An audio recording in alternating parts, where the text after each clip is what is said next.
অর্ণব রয়েছে, অর্ণবের সঙ্গে একটু কথা বলি। অর্ণব, যেমন স্ট্র্যাটেজি বৈঠক নিয়ে কথা হলো, ন্যাশনাল লাইব্রেরিতে কেন্দ্রীয় নেতৃত্বের উপস্থিতিতে বঙ্গ বিজেপির গুরুত্বপূর্ণ বৈঠক রয়েছে আগামীকাল।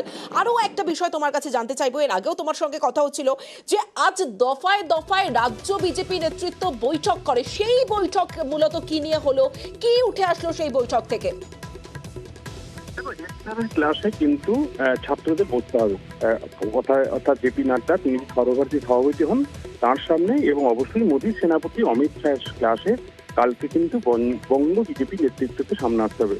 এবং যে টার্গেটটা আগেই দেওয়া হয়েছিল কেন্দ্রীয় নেতৃত্বের তরফে, যেখানে একাধিক মোর্চা রয়েছে, কিষাণ মোর্চা, মহিলা মোর্চা, এরা ওবিসি মোর্চা, এসটি মোর্চা, এই বিভিন্ন মোর্চা, এবং পাশাপাশি যে সেল কাজ করে বিজেপি সংগঠনে একটা পার্ট হিসেবে, তাদের কাজের গতি কতটা হলো।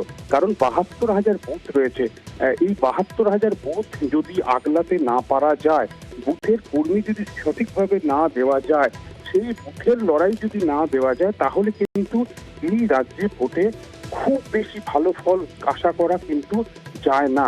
এর আগে একাধিক নির্বাচনে এটা কিন্তু হাতে কলম একটা উদাহরণ, এবং একই রকম ভাবে দেখা গেছিল বিধানসভা নির্বাচনের ক্ষেত্রেও কিন্তু কার্যত একাধিক প্রায় ১০০টার কাছাকাছি বিধানসভায় অধিকাংশ বুথে কিন্তু বিজেপির এই অর্থে সংগঠনই মজবুত ছিল না।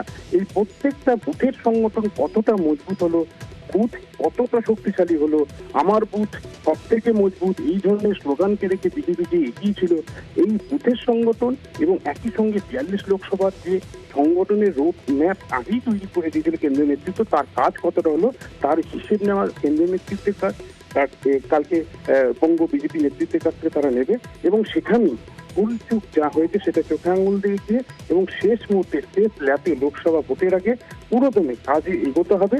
এবং মনোমালিন্য গোষ্ঠীকন্দল যেগুলি রয়েছে বারবার সোশ্যাল মিডিয়ায় বারবার ভেসে উঠছে, সেগুলিকে বার্তা দিয়ে একযোগে কাজ করার যে লক্ষ্য, সেটা নিয়ে ঝাঁপাতে হবে।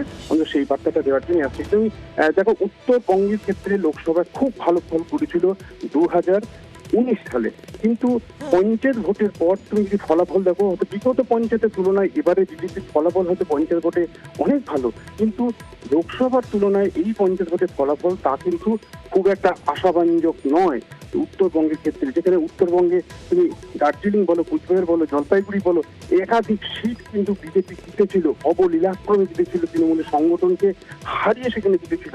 এই জায়গায় কি হবে, কতগুলো সিট তারা ধরে রাখতে পারবে?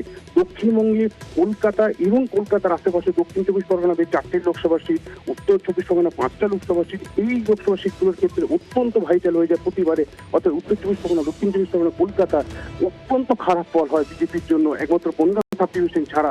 এই জায়গা তাদের আরো ফল ভালো করতে হবে, তার সমস্ত রোডম্যাপ একেবারে সেফ ল্যাপে এসে কেন্দ্রীয় নেতৃত্ব কাল হোমটাস্ক হিসেবে দিয়ে যাবে বঙ্গ বিজেপি নেতৃত্বকে, এবং তারই স্ট্র্যাটেজি হিসেবে কাল দুবার বৈঠকে বসছে বিজেপি কেন্দ্রীয় নেতৃত্ব, যেখানে অমিত শাহ, মোদীর সেনাপতি, এবং অবশ্যই বিজেপি সংগঠনের হেড জেপি নাড্ডা।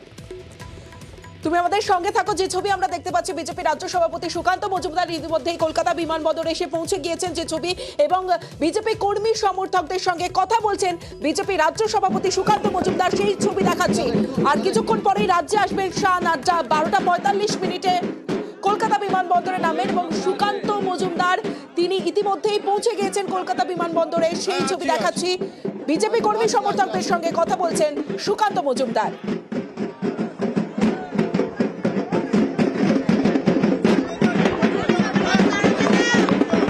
দেখুন, আমাদের কর্মীদের উচ্ছ্বাস, স্বাভাবিকভাবে সর্বভারতীয় নেতৃত্ব আসছে, এবং এই প্রথম একসাথে দুজন আসছে, সেটা সবাই উৎসাহিত, সবাই লড়াইয়ের জন্য প্রস্তুত।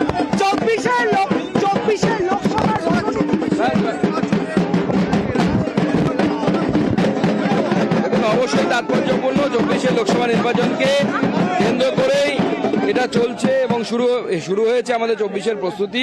তার জন্য মাননীয় সর্বভারতীয় সভাপতি এবং আমাদের মাননীয় গৃহমন্ত্রী অমিত শাহজি আসছে।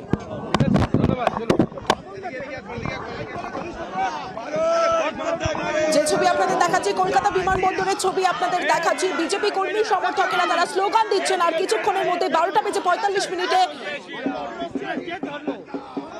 অমিত শাহ এবং জেপি নাড্ডা তারা পৌঁছবেন কলকাতা বিমানবন্দরে। বিজেপি সর্বভারতীয় সভাপতি জেপি নাড্ডা গত 11ই আগস্ট জেপি নাড্ডা তিনি 3 দিনের সফরে বাংলায় এসেছিলেন এবং 4 মাস পর ফের রাজ্য সফরে জেপি নাড্ডা এবং 29শে নভেম্বর অমিত শাহ তিনি এসেছিলেন। এক মাসের মধ্যে ফের শাহী সফর। এবং আমরা প্রত্যেকেই জানি, আপনাদেরও নিশ্চয়ই মনে থাকবে, 14ই এপ্রিল বাংলায় এসে 35-এর টার্গেট বেঁধে দিয়েছিলেন কেন্দ্রীয় স্বরাষ্ট্রমন্ত্রী অমিত শাহ। কি বলেছিলেন সেদিন শোনাবো।